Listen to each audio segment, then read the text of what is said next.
Hello, everyone. We are a mining consultancy that has provided independent professional advice to mining companies, providers of capital, law firms, and government agencies for over 35 years. Staffed by senior mineral industry consultants with extensive international experience, we are here to discuss relevant topics for the benefit of our mineral industry followers. And now, here is your host, Senior Mining Engineer, Alan San Martin. Hello, everyone. I am Alan San Martin, your host at the Micron Insights. Welcome to our podcast. We are happy to be back and keep the conversation going. Before we begin, this is our sustainability statement. At Micron, we work with our clients to promote responsible mining and to integrate the principles of sustainability into their mining projects. The topic for today is NSR versus metal equivalency. My co-host and colleague is Dr. Ryan Langdon. Ryan is joining us from Cornwall in the UK.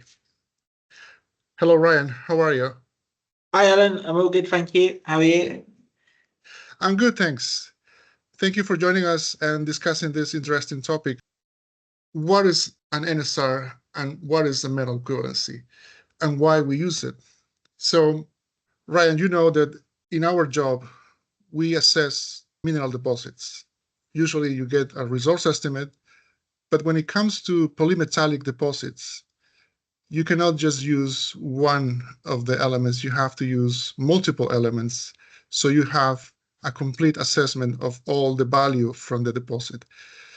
Now, the term NSR stands for net smelter return, which is expressed in a monetary value per unit of mass, typically dollars per ton. This is a formula which is basically accounting for all the different elements with the grade, metallurgical recovery, and the refining charges, minus all the smelting costs and transportation costs. So it's a very robust calculation that accounts for your value recover minus the cost to get this value from the rock. On the other hand, we have the metal equivalency, which is expressed in content of metal per unit of mass. In this case, we're going to take an example of copper. So a copper equivalency in percentage. And suppose that this polymetallic has the main commodity is copper, but also has gold and silver. So this is how you will calculate that equivalency. Ryan, what is your experience in using these two methods in your resource estimates?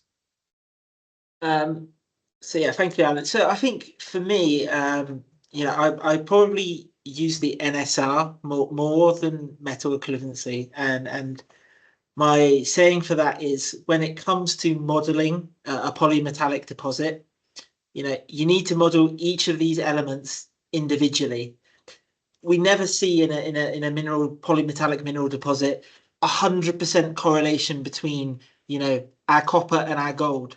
The copper is likely to be controlled by one structure perhaps, and maybe the gold is a different generation or a different structure, or the copper is preferentially deposited in a certain area of the mineral deposit over the gold or the silver. So when it comes to modeling a polymetallic deposit, we tend to model these things individually, whereas the copper equivalency or the metal equivalency is sort of the thinking behind that is a way of reporting the grade as one. But for me, I like to model them individually, and that's best practice. You need to do that because there's different geological controls on the different metals.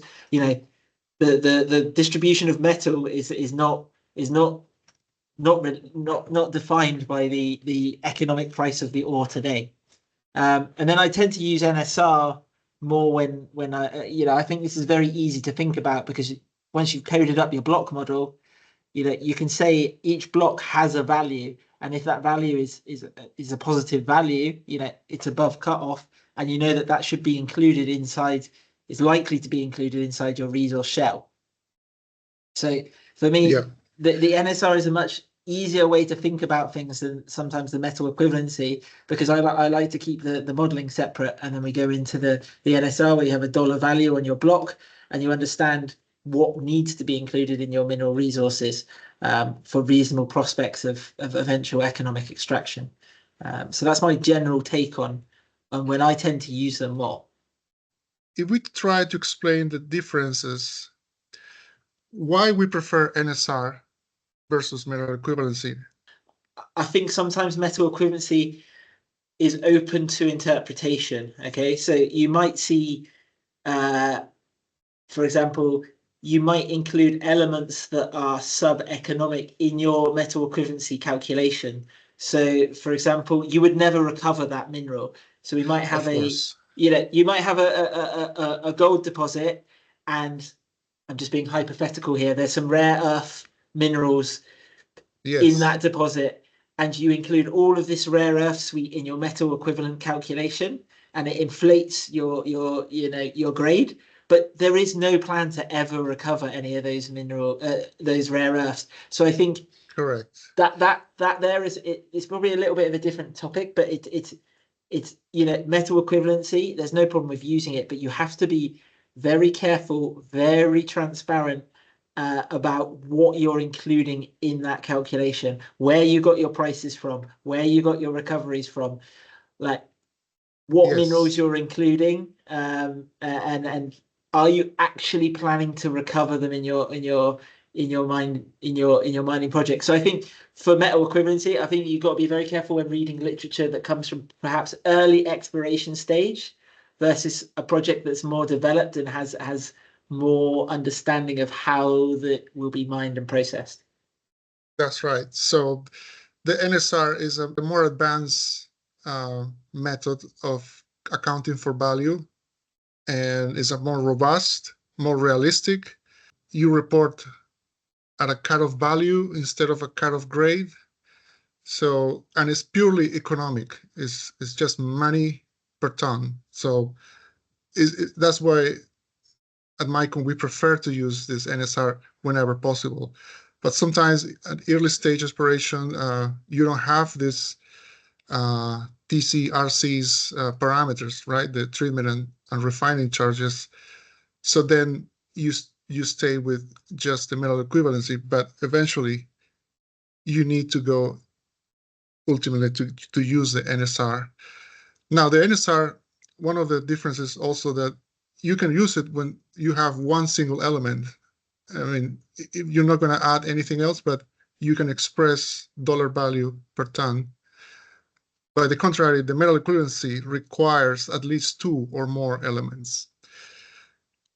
Okay, so if we start wrapping up this, what are Micron recommendations when it comes to use NSR or metal equivalency? Brian?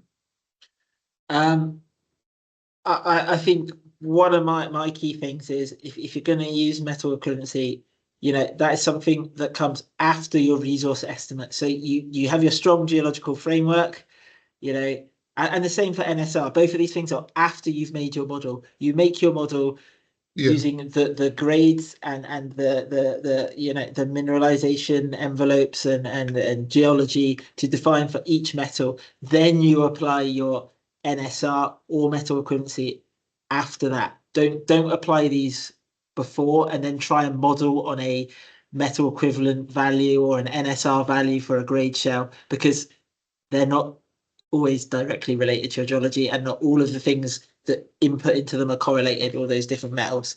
So that's my key takeaway as a resource geologist is it's applied after your geology and resource estimate for reporting purposes or optimization. Yes. Another thing that you have to be careful when you're doing these formulas is to mind about the units. So you have to be careful, especially when you're treating like base metals that are usually priced in dollars per pound versus gold, which is dollars per ounce, versus percentage versus grams per ton. So you have to make sure you get the right conversion factors so you have the right calculation. Yes, definitely. It's one of those about transparency. I think, there's nothing worse than picking up a report or a news feed and something's expressed in an equivalent or an NSR, but you don't know the date, like the values that have gone into that. You want to be able to Correct. deconstruct those values and take them back to the individual grades. I mean, even when reporting, for me, you would always want to report the individual grades as well as the metal Yes. equivalent. If you're doing this for early stage, reporting, I want to see the input Correct. data. I want to see the copper grade, the gold grade, and the metal equivalent, and all the values that go into it, because then you can make the informed decision that this is a robust statement that someone is putting out. Correct. And this is also considered in the disclosure for mineral resources, like 43101 and JORC. They will expect that you disclose all the details of the grades that are involved in these calculations. So the reader knows where the value is coming from. Yeah. And go ahead. Yeah, and I think coming to that is the third point we've got here about expressing in your most economic element. If it's a copper deposit, don't try and express your metal equivalent in terms of gold, just because you're trying to, you think it might be easier to sell the project, for example, or to Correct. promote the project. And maybe you've seen some examples of this. I don't know if that happens. Yeah, and that's part of our job as QPs, is to make sure that the potential investors get the information correctly, with full disclosure of what is involved in these calculations. Okay. I don't know if you want to add something to close this conversation? No, I think for me, just the key things here are always carefully thinking about who your audience is going to be. Who are you trying to disclose data to, or what are you trying to do with that data? Are you reporting early exploration results, or are you, and you might use a metal equivalency and make sure you're very open with what you're doing, or are you calculating mineral reserves for a DFS, where you should have all of these understandings of your smelting charges and your recoveries, and NSR is going to be the more appropriate thing to use in that instance. Okay, that's right. Brian, thank you so much for this time and for sharing all this conversation, and have a great day. Thank you, Alan, and catch up soon.